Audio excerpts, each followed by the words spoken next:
오늘 우리에게 주시는 하나님 말씀은 구약성경 미가서 6장 6절에서 8절 말씀입니다. 구약성경 미가서 6장 6절에서 8절 말씀, 개역개정 성경으로 함께 읽고 세번역 성경으로 함께 읽겠습니다. 준비가 됐군요. 이게 점점 발전하는 우리 교회. 자, 6장 6절 개역개정 성경부터 같이 읽습니다. 한 목소리로 읽습니다. 시작. 내가 무엇을 가지고 여호와 앞에 나아가며 높으신 하나님께 경배할까? 내가 번제물로 1년 된 송아지를 가지고 그 앞에 나아갈까? 여호와께서 천천의 순양이나 만만의 강물 같은 기름을 기뻐하실까? 내 허물을 위하여 맏아들을 내 영혼의 죄로 말미암아 내 몸에 열매를 드릴까? 사람아, 주께서 선한 것이 무엇임을 내게 보이셨나니 여호와께서 내게 구하시는 것이 오직 정의를 행하며 인자를 사랑하며 겸손히 내 하나님과 함께 행하는 것이 아니냐. 세번역 성경으로 또 읽습니다. 시작. 내가 주님 앞에 나아갈 때 높으신 하나님께 예배를 드릴 때 무엇을 가지고 가야 합니까? 번제물로 바칠 1년 된 송아지를 가지고 가면 됩니까? 수천 마리의 양이나 수많은 강줄기를 채울 올리브 기름을 드리면 주님께서 기뻐하시겠습니까?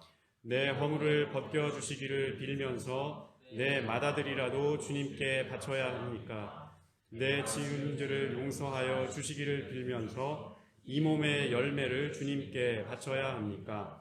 너 사람아, 무엇이 착한 일인지 주님께서 이미 말씀하셨다. 주님께서 너에게 요구하시는 것이 무엇인지도 이미 말씀하셨다.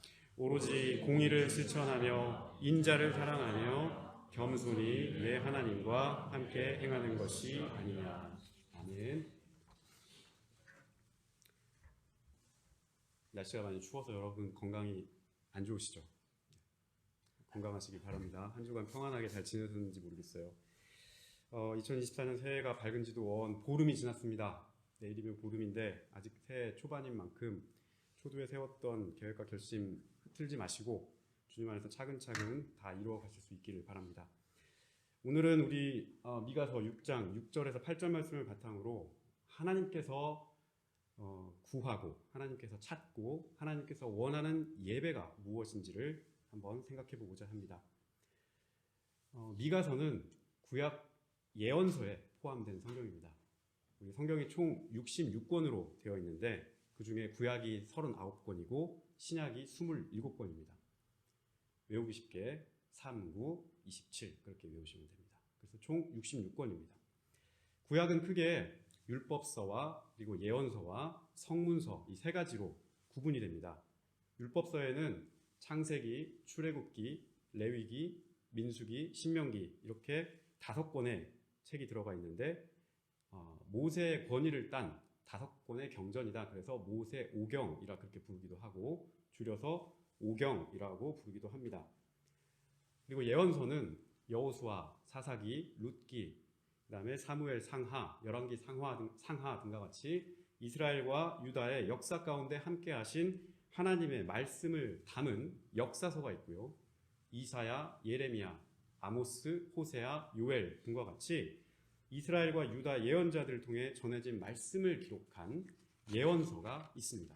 그래서 예언서와 역사서 이 두 가지를 통칭해서 예언서에 포함을 시킵니다. 마지막으로 성문서가 있는데 이 성문서는 욥기, 시편, 잠언, 전도서, 아가처럼 시로 이루어져 있거나 하나님의 지혜를 짤막한 문구로 이렇게 적어서 문학적인 형식을 바탕으로 적은 시가서로 이루어져 있습니다. 그래서 율법서, 예언서, 그리고 성문서 이 세 가지를 통틀어서 구약이라고 합니다. 오늘 우리가 함께 읽은 미가서는 물론 예언자이기 때문에 예언서에 포함이 되어 있습니다. 미가라고 하는 선지자, 이 예언자 여러분 어떻게 알고 계십니까? 미가는 어떤 예언자였는지 말씀을 드리겠습니다. 이 미가라는 사람은 예수님이 탄생하기 약 700년 전에 남쪽 유다에서 활동했던 예언자였습니다. 미가가 활동했던 당시에 이스라엘은 북쪽 왕국과 남쪽 왕국으로 이렇게 분열되어 있었는데요. 그 미가와 동시대에 함께 예언을 했던 여러 예언자들이 당시에 있었습니다. 북왕국 사마리아를 중심으로 한 북왕국에는 아모스라는 예언자가 있었고요. 또 호세아라는 예언자가 있었습니다. 그리고 남쪽 예루살렘을 중심으로 한 남쪽 유다에서 활동했던 예언자는 이사야가 있었습니다. 그래서 아모스, 호세아, 이사야, 미가 이 네 예언자가 동시대에 예언을 했던 사람들입니다. 그런데 미가는 다른 예언자들과 좀 독특하게 다른 점이 있었습니다. 이 사람 출신이 좀 유별났습니다. 다른 예언자들은 보통 뭐 이사야나 예레미야처럼 제사장 가문의 출신이거나 또 에스겔처럼 또 제사장 가문의 출신이거나 이사야처럼 궁중에서 활동하던 왕 바로 옆에서 조언을 건네던 그런 사람들도 있었는데 이 미가는 그냥 평범한 평민 출신의 예언자였습니다. 땅을 파고 밭을 일구면서 하루하루 땀을 흘려서 살아가는 농부였습니다. 미가는 원래 농부 출신의 아주 평범한 그런 사람이었습니다. 다른 예언자들에 비해서 학식도 그렇게 높지 않았고요. 또 이사야나 예레미야처럼 정세를 아주 잘 읽어서 앞으로 무슨 일이 일어날 것이다, 국내외 정세에 무슨 일이 일어날 것이다를 예언하는 그런 정치적인 안목도 그렇게 탁월한 사람이 아니었습니다. 하지만 이 미가야말로 성경을 읽어보면 그 누구보다도 그 어떤 예언자보다도 당시에 벌어지고 있던 불의와 부패를 가장 정확한 눈으로 날카로운 눈으로 꿰뚫어 봤던 사람이었습니다. 하나님께서 그 안에 주신 불같은 말씀이 있었습니다. 그 불같은 말씀으로 백성을 학대하고 억누르는 사회 지도층의 부패와 타락을 고발했고 물질과 권력의 단맛에 취해 진정한 예배와 진정한 신앙을 저버린 종교 지도자들과 가짜 선지자들에게 회개를 촉구했던 선지자였습니다. 우리가 미가서가 총 7장인데 그 중에 3장을 읽어보면 이러한 내용이 아주 적나라하게 잘 나타나 있습니다. 당시의 위정자들과 종교 지도자들이 이 민생을 어떻게 밟았는지, 백성들의 삶에 얼마나 무관심하고 불의에 취해 자기들끼리 허우적댔는지를 볼 수 있습니다. 미가서 3장 1절에서 3절 말씀을 한번 읽어보겠습니다. 혹시 여러분 있군요. 1절에서 3절 말씀을 한번 같이 읽어보겠습니다. 시작. 그때 내가 말하였다. 야곱의 우두머리들아, 이스라엘 집의 지도자들아, 내가 하는 말을 들어라. 정의에 관심을 가져야 할 너희가 선한 것을 미워하고 악한 것을 사랑한다. 너희는 내 백성을 산채로 그 가죽을 벗기고 뼈에서 살을 뜯어낸다. 너희는 내 백성을 잡아먹는다. 가죽을 벗기고 뼈를 산산조각 파수고 고기를 삶듯이 내 백성을 가마솥에 넣고 삶는다. 말씀이 좀 살벌하죠. 예나 지금이나 과거나 지금이나 한 3,000년 전이나 지금이나 미가가 살았던 3,000년 전이나 지금이나 평범한 사람들 등골 휘게 만들어서 배를 불리는 일은 하나도 변함이 없는 것 같습니다. 당시 남유다 왕국의 우두머리들이 얼마나 악질인지 3장 1절부터 3절까지의 말씀에서 우리는 그대로 볼 수가 있습니다. 백성의 가죽을 벗기고 뼈에서 살을 뜯어내고 그것도 모자라 뼈까지 사골 우려먹듯 다 헤쳐먹었습니다. 백성들이 가진 집이며 그들의 땅이며 거기서 나온 수확물이며 그것도 모자라서 가축이며 오늘 먹고 살아야 할 식량까지도 모조리 세금으로 다 뜯어나갔다는 얘기죠. 이런 우두머리들에게 하나님께서 진노의 말씀을 표하십니다. 4절 말씀 같이 읽어보겠습니다. 시작. 살려달라고 주님께 부르짖을 날이 그들에게 온다. 그러나 주님께서 그들의 호소를 들은 채도 하지 않을 것이다. 그들이 그렇듯 악을 저질렀으니 주님께서 그들의 기도를 들어주지 않으실 것이다. 여호와 하나님의 진노의 말씀, 심판의 말씀입니다. 그러나 이 진노와 심판의 말씀이 비단 위정자에게만 국한되지 않았습니다. 그 누구보다 하나님 말씀에 정직해야 했던 사람들인 예언자들을 향한 경고도 있었습니다. 3장 5절 말씀 같이 읽겠습니다. 시작. 예언자라는 자들이 나의 백성을 속이고 있다. 입에 먹을 것을 물려주면 평화를 외치고 먹을 것을 주지 않으면 전쟁이 다가온다고 협박한다. 예언자가 누굽니까, 여러분? 예언자는 하나님께서 주시는 해안과 통찰력으로 현재를 정직하게 진단하고 미래를 미리 내려다볼 수 있는 그런 사람이어야 합니다. 눈앞에 보이는 파도만 가지고 얘기하는 사람이 아니고 그 파도 너머에 두 번째 파도가 뭐가 올지, 세 번째 파도에 뭐가 올지를 미리 볼 수 있는 사람, 그래서 선지자입니다. 그런 사람인데 그리고 하나님의 뜻이 어디에 있고 하나님께서 지금 우리를 이 사건을 통해서 어디로 이끌고 가시는지를 사람들에게 알려주고 경고하고 또 때로는 채찍을 들고 체근해야 하는 그런 영적인 지도자가 바로 예언자들입니다. 근데 이 말씀에 보면 지금 이 예언자가 물질의 눈이 멀어 돈의 눈이 멀어서 진리의 말씀을 내팽개치니 문제가 더욱 심각해진 거 아니겠습니까? 그저 입에 먹을 것을 딱 물려주면 주님의 평화와 위로가 함께 하십니다. 주님께서 여러분을 승리하게 하십니다. 이렇게 얘기하고 먹을 거 딱 안 물려주면 주님께서 너와 싸울 겁니다. 주님께서 너를 징벌할 겁니다. 라고 이렇게 말하니 말입니다. 하나님의 말씀을 정직하게 이야기하는 그런 사람들이 사라지고 뇌물받고 향응받고 접대에 취해서 제 멋대로 구부러 말씀을 제 멋대로 굴곡지게 하고 구부러뜨린 이 예언자들, 가짜 예언자들이죠. 이 가짜 예언자들에게 하나님께서 무엇라 말씀하셨을까요? 6절 말씀 같이 읽어보겠습니다. 시작. 예언자들아 너희의 날이 끝났다. 이미 날이 저물었다. 내 백성을 곁길로 이끌었으니 너희가 다시는 환상을 못 볼 것이고 다시는 예언을 하지 못할 것이다. 미가 당시에 예언자들은 그저 입에 물 것이 있는 것, 내 주머니에 뭔가 채워질 것이 있는 것, 즉 돈벌이 수단으로 말씀을 팔았던 사람들입니다. 만들어진 인격으로 사람들 앞에서는 젠체하고 사람들의 눈마저 다 가리워서 모두를 곁길로 낭떠러지길로 몰아세웠던 사람들입니다. 요한복음에 보면 예수님께서 이런 예언자들과 이런 지도자들 뭐라고 칭하십니까? 목자라 칭하십니까? 사꾼이라 칭하십니까? 사꾼이라 칭하셨죠. 그 사꾼이라는 사람들, 이 사꾼들에게 이제 주님께서는 아예 그 일을 못하게 하겠다. 하나님의 지혜를 다 막아버리겠다. 하나님의 해안을 다 막아버리겠다. 미래를 내다봤던 모든 것들을 다 가려버리겠다. 아예 그 일을 못해버리겠다라고 경고하셨습니다. 무엇보다 이 선지자와 제사장과 같은 종교 지도자들의 부패와 타락이 하나님께 올리는 예배를 타락시켰습니다. 아무리 세상의 물질의 때가 묻고 복음을 변질시키려고 곡해하려고 그렇게 하더라도 예배란 하나님의 말씀과 정신을 꼿꼿이 지켜야 할 최후의 보루입니다. 그래야 할 예배가 오히려 타락한 자들을 축복해주고 그들을 위로해주고 그들의 복을 빌어주는 그런 이상한 전당이 되고 말았다는 겁니다. 오늘 미가서 6장 6절에서 8절의 말씀, 이 본문의 말씀은 바로 이러한 배경을 안고 있습니다.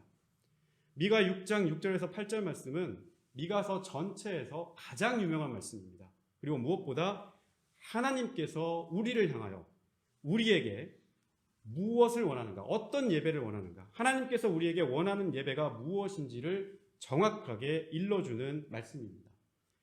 본문 6절은 이렇게 시작하죠. 제가 읽겠습니다. 내가 주님 앞에 나아갈 때, 높으신 하나님께 예배를 드릴 때 무엇을 가지고 가야 합니까? 우리 인간이 하나님께 예배를 드릴 때 무엇을 가지고 하나님께 나아가야 하는지를 묻는 질문입니다. 무엇을 하나님께 드리면 하나님께서 기뻐하실까요? 우리가 무엇을 가지고 하나님께 나아가면 하나님께서 우리의 예배를 기뻐하실까요? 미가는 계속 질문합니다. 6장 6절 하반절에서 7절 맨 위에 있는 말씀을 같이 한번 읽어보시겠습니다. 시작. 1년 된 송아지를 가지고 오면 됩니까? 수천 마리의 양이나 수만의 강줄기를 채울 올리브 기름을 드리면 주님께서 기뻐하시겠습니까? 내 허물을 벗겨주시기를 빌면서 내 맏아들이라도 주님께 바쳐야 합니까? 내가 지은 죄를 용서하여 주시기를 빌면서 이 몸의 열매를 주님께 바쳐야 합니까? 송아지에서 이 몸의 열매까지 하나님께 바칠 것들의 규모가 점점점 커지는 것을 볼 수 있습니다. 무엇을 바치면 하나님께서 기뻐 받으시는 예배가 될까요? 우리가 가지고 있는 진귀하고 소중한 것을 갖다 바치면 될까요? 수천 마리의 양, 만만의 강을 채울 기름처럼 10의 1조, 10의 2조, 10의 3조 등등등 양으로 갖다 다 채우면 하나님께서 그 예배를 기뻐 받아주실까요? 내 자식은 앞으로 하나님께 서원하겠습니다. 하나님의 종으로 키우겠습니다. 그렇게 서원하면 하나님께서 그 예배를 받아주실까요? 그렇게 하면 하나님께서 찾고 구하고 원하는 진정한 예배가 될까요? 예언자 미가는 앞에서도 말씀드렸다시피 땅을 파고 밭을 일구는 평범한 농부였습니다. 예루살렘 성전 바깥에서 땅을 일구고 밭을 갈면서 저 성전에서 행해지고 있던 수천 마리의 양을 비롯한 제물, 그 제물이 흘리는 피냄새, 그 제물을 하나님께 번제로 드리면서 타는 그 고기 냄새, 그 불타는 냄새를 맡았을 겁니다. 성전 바깥에서는 백성들의 등골이 휘고 삶이 팍팍하게 이를 데 없는데 성전 안에서는 그저 대량으로 크게 위대하게 하나님을 예배하겠다고 저 유세를 떨고 있는 이 모순되고 불의한 현실에 가슴이 불타올라지 않았겠습니까? 그야말로 예언자가 가진 하나님께서 주시는 그 말씀의 심장을 가지고 하나님이 진정으로 원하는 예배가 무엇인가, 하나님이 진정으로 찾는 예배가 무엇인가, 하나님이 진정으로 요구하는 예배가 무엇인지를 외치지 않았겠습니까?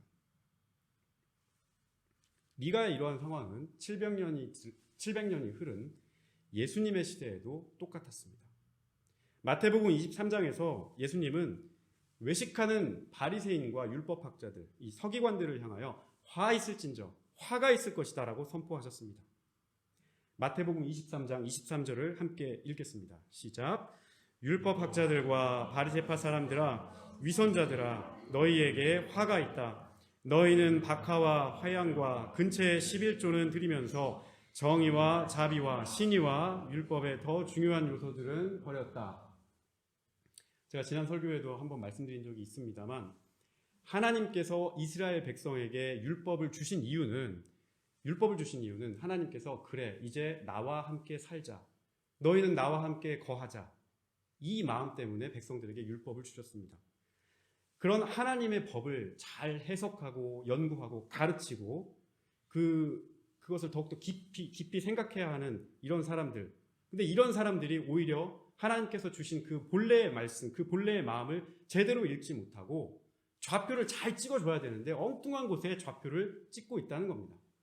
하나님이 정말로 원하는, 하나님이 정말로 드린 드림, 즉 하나님이 진실로 바라는 예배가 무엇인지를 모르는 이 위선자들, 가면 쓰고 만들어지고 학습된 인격으로 사람들 앞에서는 웃으면서 아는 척하고 바른 척하고 착한 척하고 은혜 받은 척하고 성령 충만한 척하고, 하지만 실상은 현실에 대한 의로움도 전혀 없고 약한 사람에 대한 긍휼과 자비의 마음도 없고 하나님에 대한 믿음도 없고, 그래서 양떼를 엉뚱한 길로 이끌고 양떼를 헤매게 만들고 진정한 예배에 다가서지 못하도록 하고 나아가서 하나님의 마음을 읽지 못하도록 그렇게 하는 이 위선자들, 이런 자들을 향하여 우리 예수님께서도 화 있을진저, 너희에게 화가 있을진저라고 경고하셨습니다.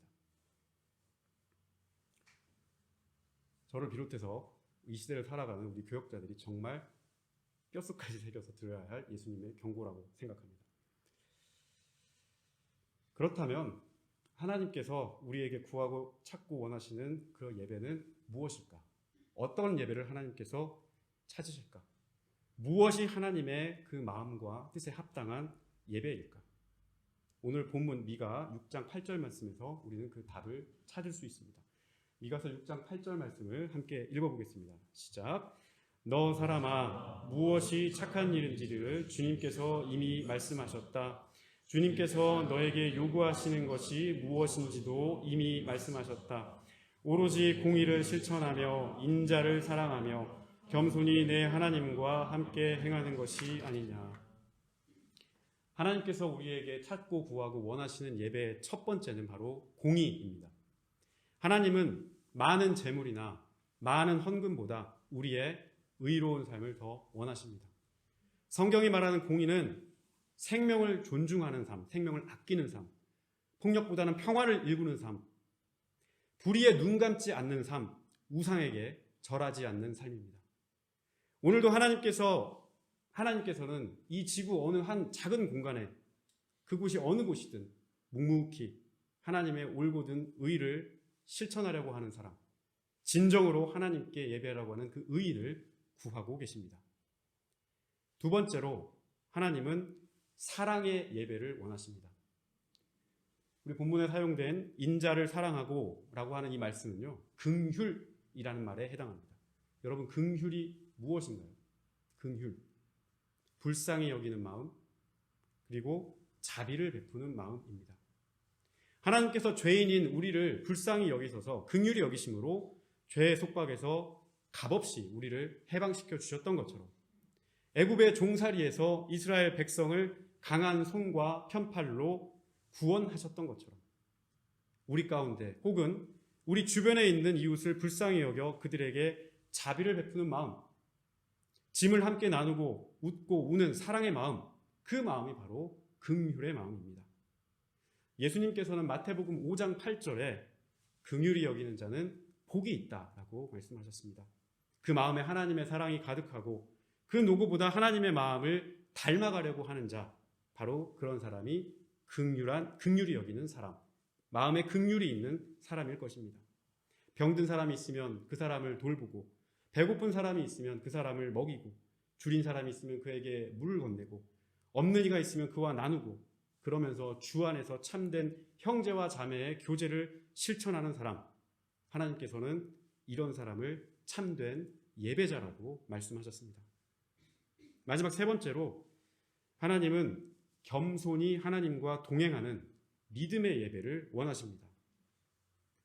공의와 이 긍휼을 우리가 실천하는 예배자가 되려면 무엇보다 우리는 하나님과 늘 동행하는 그런 사람이 되어야 합니다. 하나님과 동행한다는 것은 어느 한순간도 그분의 사랑과 그분의 긍휼하심과 그분의 인도하심이 없으면 나는 살 수 없습니다 라고 하는 고백을 바탕에 깔고 있죠. 세상의 어느 것보다 나는 하나님을 의지하겠습니다. 세상의 어느 것보다 나는 하나님을 의탁하겠습니다. 그분께 나를 맡기고 그분에게서 의와 사랑을 실천할 수 있는 능력을 공급받는 삶, 하나님께서 나에게 그 힘을 공급해 주신다는 굳센 믿음이 있어야 우리가 의를 행할 수도 있고 긍휼을 행할 수도 있기 때문입니다. 오늘 미가서 6장 6절에서 8절 말씀에서 특별히 8절 말씀은 우리가 가지고 있는 이 믿음의 본질이 무엇인지를 잘 밝혀줬습니다. 여러분, 믿음의 본질이 무엇일까요? 믿음의 그 뿌리에는 무엇이 있을까요? 오늘 말씀에 따르면 겸손이 있습니다. 믿음에는 겸손이 필요하다는 겁니다. 겸손히 하나님과 동행할 때 하나님을 향한 믿음이 생긴다는 겁니다. 겸손한 사람은 어떤 사람인가? 하나님 앞에서 자기의 의를 꺾을 줄 아는 사람이 바로 겸손한 사람입니다. 이런 사람은 나의 의를 하나님 앞에 주장하기 전에, 남에게 나의 의를 주장하기 전에 남을 더 이롭게 하는 그런 사람입니다. 겸손한 사람은 자기를 높이기 전에 주 안에서 자매와 형제로 함께 모인 이 존재를 향하여 이 사람들을 먼저 높여줄 줄 아는 사람입니다. 겸손한 사람은 하나님께서 주시는 긍휼한 마음으로 이웃의 상처와 아픔에 귀를 기울이고 공감할 수 있는 사람입니다. 하나님 도움 없이 나 스스로 다 할 수 있다는 생각, 하나님과 동행하지 않고 나 홀로 갈 수 있다는 생각, 우리 그리스도인들에게는 이러한 태도는 겸손이 결코 아닙니다. 성경은 이를 겸손이라 말하지 않고 교만이라고 이야기합니다. 그래서 하나님께서는 그 교만한 자를 별로 좋아하지 않으세요. 하나님께서 우리에게 진정으로 원하고 요구하는 예배, 그 예배의 밑바탕에는 하나님과 동행하고자 하는 믿음, 그 하나님과 동행하고자 하는 믿음은 겸손한 믿음, 겸손한 믿음을 바탕으로 하나님과 동행할 때 우리는 진정으로 하나님께 예배드릴 수 있습니다. 그분을 내 주님으로, 내 인도자로, 나에게 능력을 주시는 분으로, 내게 사랑의 마음을 공급해 주시는 원천으로 겸손히 믿고 그분과 동행할 때 가까이에서 그분의 뜻을 보고 알게 될 때 비로소 우리는 의롭고 긍휼한 마음을 갖고 행할 수 있습니다. 우리 사랑하는 프라이브루크 하나되는 교회 성도 여러분, 하나님께서는 사람의 외모보다 그 중심을 보신다고 하셨습니다. 우리 속에 아직 연결지 못한 부분이 많이 있습니다. 연약하고 부족한 우리의 모습을 늘 볼 때마다 자괴감이 들기도 하고 내 믿음이 이것밖에 되지 않나라고 하는 마음이 들기도 합니다. 그러나 그 연약한 모습 그대로 그 모습을 하나님께 날마다 내어놓고 우리의 마음 가운데 정말로 주님을 참되게 예배하는 예배자의 모습으로 살고 싶다라고 하는 마음이 있다면, 그 간구가 있다면 그분에게 참된 예배를 올릴 수 있는 정말로 주님의 자녀요 그리스도인이 되게 해달라고 간구하시기를 바랍니다. 세상의 질서와 방법에 우리 교회들이 무릎을 꿇은 시대를 여러분 살고 있습니다. 은혜와 사랑, 성령의 능력 이런 것들을 우리는 입으로 말하지만 실제로 교회를 운영하는 그 원리는 물질과 그 돈이 실력이죠. 그렇게 군림하는 교회도 사실 적지 않습니다. 많은 사람들이 이 이질적인 이 두 가지 마음에서 혼란을 겪기도 하고 때로는 신앙을 버리기도 하고 교회를 떠나는 일도 적지 않습니다. 세상의 질타도 많이 받고 우리 안에 창피함도 있고 앞으로 어떻게 해야 될지 미래가 보이지 않는 것도 사실입니다. 예배가 무너지고 화려한 예배 가운데 하나님에 대한 진정한 마음들은 사라지고 그 가운데 우리의 인격은 자꾸 진실된 인격으로 하나님을 만나는 게 아니라 만들어진 인격으로 젠체하는 그런 모습으로 하나님을 만나고 그렇게 하나님께 예배를 드리는 것 같습니다. 모든 것이 다 혼탁합니다. 이 혼탁한 상황에서 그럼에도 불구하고 하나님은 진정으로 하나님을 예배하려고 하는 사람, 하나님을 찾으려고 하는 사람, 하나님의 얼굴을 구하는 사람을 찾고 계십니다. 여전히 하나님께서는 하나님 그분이 찾고 구하고 원하는 진정한 예배를 드릴 수 있는 진정한 예배자를 찾고 계심을 기억하시기 바랍니다. 바라건대 우리 프라이브루크 하나 되는 교회 성도님들 한 분 한 분이 하나님과 항상 겸손히 동행하시고 겸손히 동행하심으로써 그분의 의로우심과 긍휼하심을 배우고 그리고 훈련해가고 그 가운데서 그것을 조금씩 행하고 실천해가는 주님께서 정말 찾으시고 바라시는 참된 예배자 하나님의 진실한 사람으로 모두 다 쓰임받을 수 있기를 주님의 이름으로 기원드리겠습니다. 다 함께 기도하시겠습니다. 사랑하는 하나님, 진정으로 하나님께서 찾고 구하고 원하는 예배가 무엇입니까? 우리 안에 하나님의 의로움을 허락해 주옵소서. 우리 안에 하나님의 긍휼하신 그 깊은 사랑을 허락해 주옵소서. 언제나 겸손히 하나님과 동행하며 하나님 가까이에 거할 수 있게 하여 주시옵소서. 주님, 연약한 우리를 붙들어 주옵소서. 많이 부족하지만 우리의 중심을 지켜 주셔서 우리의 믿음을 더 강하게 해 주셔서 진실로 하나님을 예배하는 그런 예배자의 삶을 살 수 있도록 하여 주시옵소서. 주 예수 그리스도의 이름으로 기도합니다. 아멘.